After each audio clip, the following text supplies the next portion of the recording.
Lumbajong constituency Nailalunga Havara long non puta Karbianglong Autonomous Council pen thang nat kaching thurasai kedeng de derajok rong phorat chingrum pet pen sarthe phangcho rong along thang troxier ni kachesong asai kedeng pon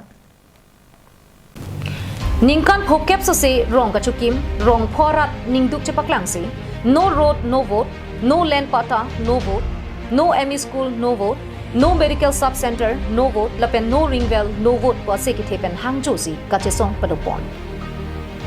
Lumbajong yutti matumpenta chirap chitodun si Nailalunga Havar non kachari boma sorkarato bangsorong aphan raptun beknam ji kusi ke hang padopon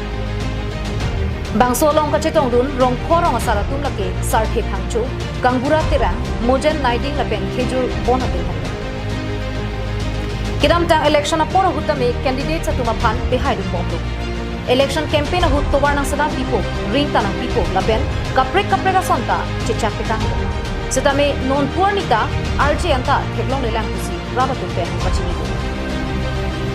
non MSC election aporo hutchong si nanglang konti ute boda bangge larong korata pipo kusi rong asar mekaratum pen ninje benti doctor ke chepalong lo wo phitame Ladak Karbianglong ahem pipen kilometer kri podak nainilung havar long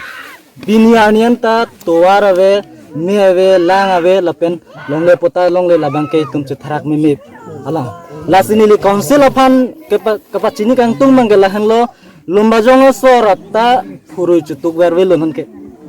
lasi nangle tum phule ke jonghele ingthita ka konde pusi alang tum matha ko sita Isialam nangalang itu mat hanangji arlong ta koyalo te kon lasi ni tum ke non ke lumajong havar attokan no ke non ke kaching thunang po non kaching thu thep apot ke ni tum ke laso pini pen ke kachesong pang chengsi lumajong arong laso mi bange chutaram nomji lumbajong yuttime hin pen la pusona sai kopi posi deng konang ko make nangli tum charjus la duk dai mene te bons tame Nilitum lumajong arada pan isip kama thapon pen nila lungo habat non puani anta kijuna la ave kachali hem ave lapen de towar ke chelang aphan ave lapen de ason ka freka cheng thora ba sai piniani non puani anta kilong non dadak apthak ni tum ningduk pi News report Karbianglong Live